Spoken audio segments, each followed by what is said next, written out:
All right.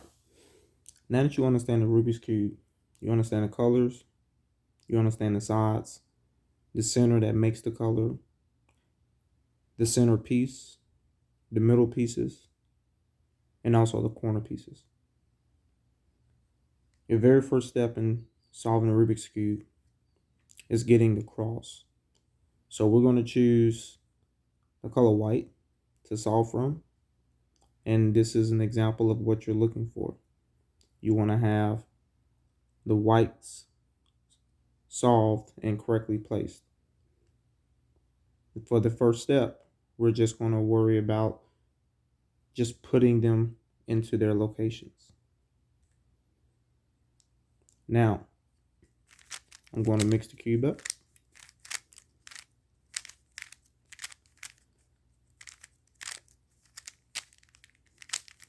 Now, so say if you are starting and you are looking at a mixed cube, first you figure out what side you want to solve. I want to solve for the white, so I am making sure I'm keeping track of where the center color is. So when I move the cube around, I'm aware of this side. Now, remember, we're only looking for the middle pieces. I'm not concerned about that I have a white color here on the corner. My only concern is the middle pieces. So as you see, there's already one middle piece here.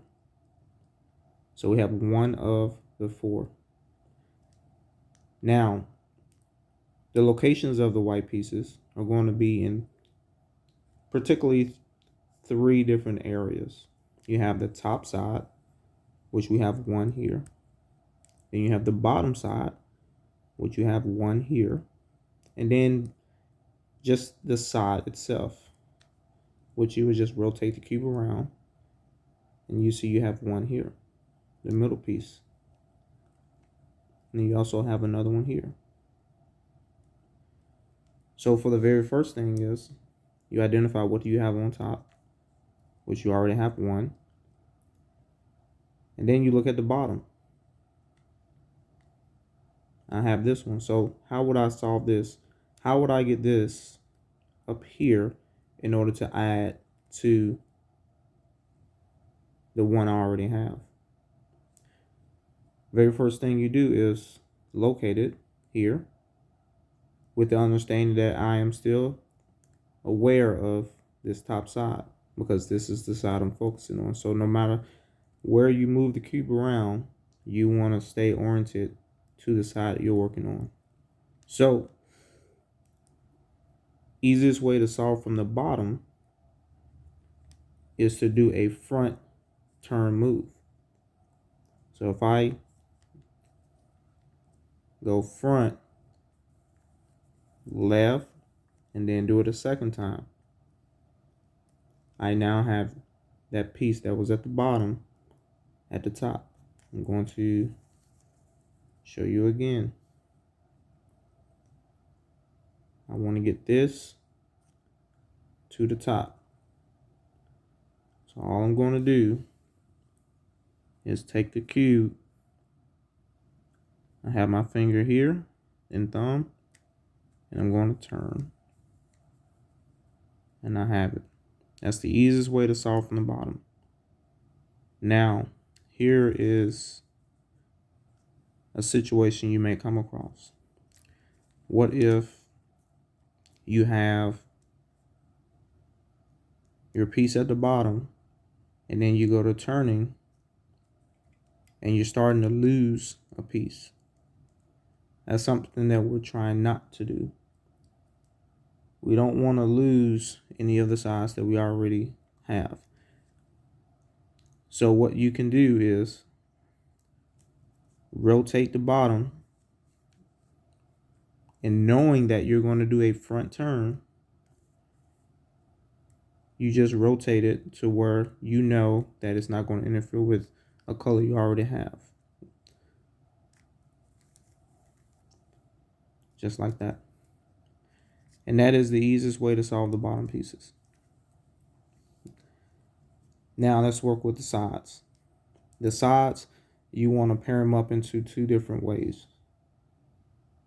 The left and right, the top and bottom. Whenever you have a piece on the top and bottom, you're going to rotate it to its side. Same concept applies if there's a piece above it.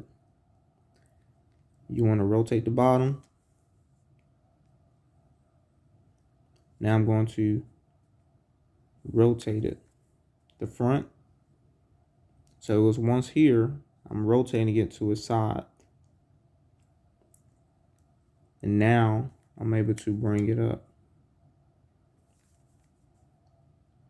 So let's go back.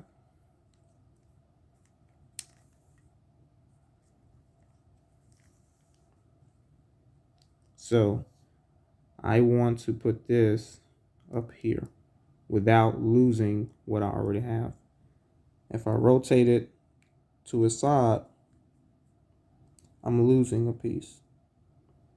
So what I'm going to do is move this over. With knowing that I'm going to rotate it, I'm not losing anything. And now I can move it to the top.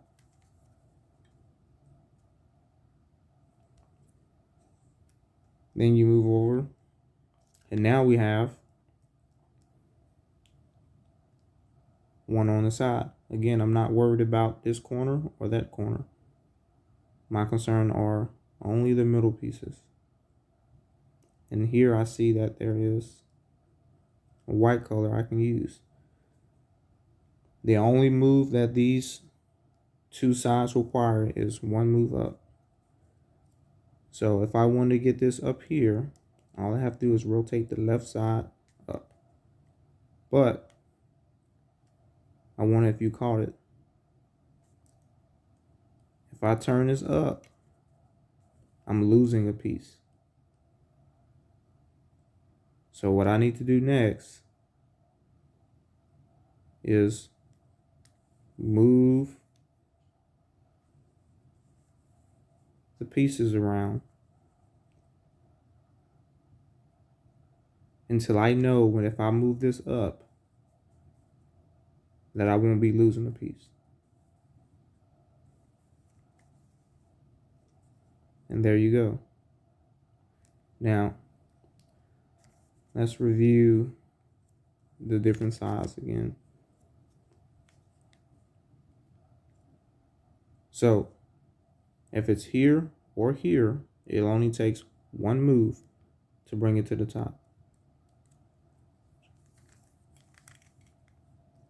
Same with this side. One move to bring it to the top. The only thing that will prevent it being one move is if you have to make sure that you're not going to lose a piece. So I'm going to rotate it and then move it up.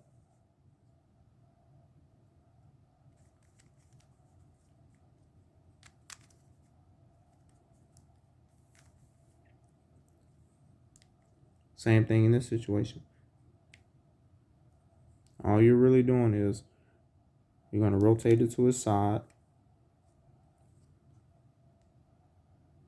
And then you want to move it up, but you know you can't because you're going to lose a piece.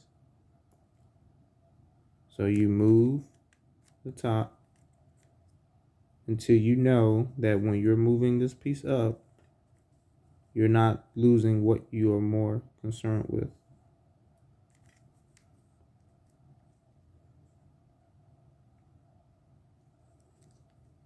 So if I was to mix it up and start over, let's first pick a side.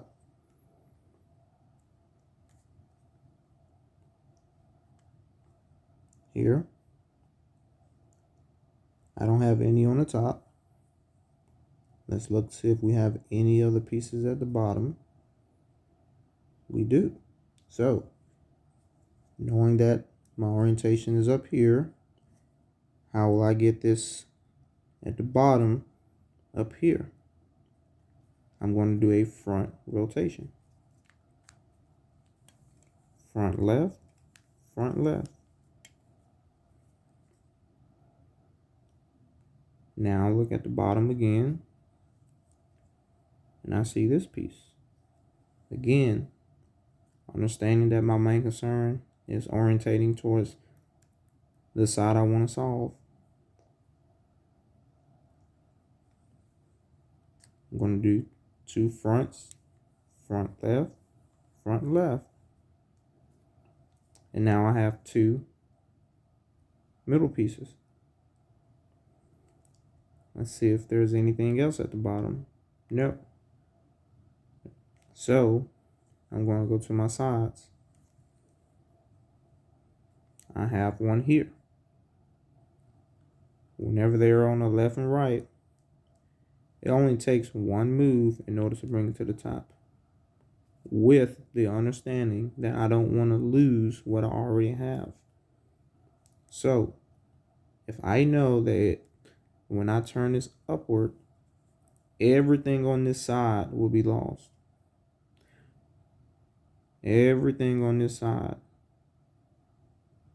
will be rotated away. So what I want to do is move everything that I want to keep out of the way of this rotation. So I'm going to move this over. And now I know that when I move this, I don't care about the yellow, red, or that red. I'm going to move it up. And now I have 3 of the 4. Now I'm going to look for that last middle piece. Now we have it on the top and bottom. Now, if I rotate the cube front right or front left, I have to first make sure that I'm not losing anything. So as of right now, when I rotate, I know this row here is the danger zone. So what I'm going to do is I'm going to rotate the top until I know that when I actually start rotating, I'm not going to lose anything. So I'm going to rotate it to the side. And I know if it's here, all it takes is one move to the top. But again, I have to make sure that I maneuver this Rubik's Cube to where I'm not losing anything. So I'm going to move the top to the right. And I'm going to rotate the right side up. Now I have my cross.